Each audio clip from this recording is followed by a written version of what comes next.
Hi friends, ఈరోజు మీ ముందుకి టాలీవుడ్ చరిత్రలో 500 రోజులు ఆడిన సినిమాలు ఏంటి, ఎవరికి ఎన్ని సినిమాలు ఉన్నాయి అని ఒకసారి చూద్దాం. ముందుగా 500 రోజులు ఆడిన మొదటి సినిమా 1981లో రిలీజ్ అయిన అక్కినేని నాగేశ్వరరావు గారి సినిమా ప్రేమాభిషేకం. ఈ ప్రేమాభిషేక సినిమా వచ్చి 533 రోజులు ఆడిందండి.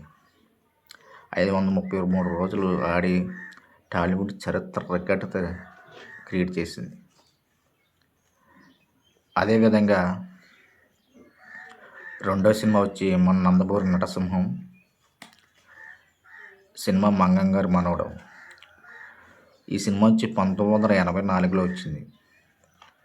1984లో వచ్చి ఈ సినిమా 567 రోజులు పూర్తి చేసుకుండి ప్రేమాభిషేకం రికార్డును తిరగరాయడం జరిగింది. 1984లో రిలీజ్ అయిన ఈ సినిమా 567 రోజులు ఆడి ఆ సినిమా దాదాపుగా 6 సినిమా రికార్డు తిరగరాయడానికి 1984 అంటే అది 16, ఇది 6, దాదాపు 22 సంవత్సరాలు పట్టిందండి. 22 సంవత్సరాలు పైగా పెట్టి 2006లో వచ్చిన పోకిరి సినిమా, మహేష్ బాబు గారు నటించిన సినిమా పోకిరి 580 రోజులు పూర్తి చేసుకుని మంగం గారి మనవడు రికార్డులు తిరగరాయడం జరిగింది.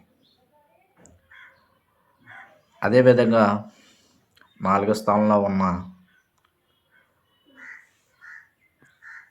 రామ్ చరణ్ మూవీ, రామ్ చరణ్ రాజమౌళి గారి డైరెక్టర్. ఇది రాజమౌళి గారి సినిమాలోకి వెళ్ళిపోద్ది అనుకోండి.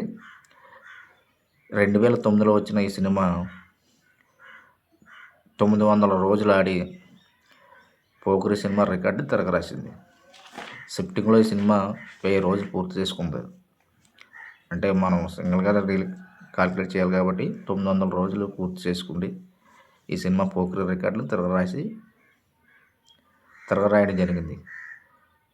ఆ తర్వాత వచ్చి నెంబర్ 1 పొజిషన్లో ఉన్న మన నందమూరి నటసింహం బోయపాటి కాంబినేషన్లో వచ్చిన సినిమా లెజెండ్.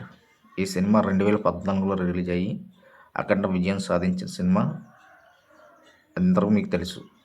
ఈ సినిమా దాదాపుగా 1114 రోజులు ఆడి 1000 రోజులు సింగిల్ థియేటర్లో నో షిఫ్టింగ్ 1000 రోజులు పూర్తి చేసుకున్న టాలీవుడ్ చరిత్రలో మొదటి సినిమాగా చరిత్ర సృష్టించింది.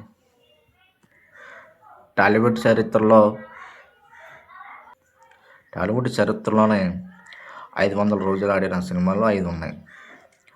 ఆ 5లో నందమూరి బాలకృష్ణ గారికి 2 ఉన్నాయి, మంగం గారి మనవడు, అదేవిధంగా లెజెండ్.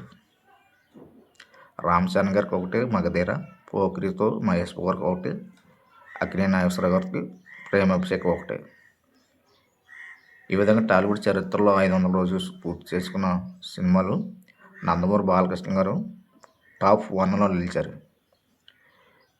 ఇలాంటి రికార్డులు ఎన్నో నందమూరి బాలకృష్ణ గారికి కొత్త కాదు. ఆయన నెంబర్ 1 రావడం, ఆయన సినిమాని ఇండస్ట్రీ హిట్లు కొట్టడం ఆయనకి కొత్త కాదు.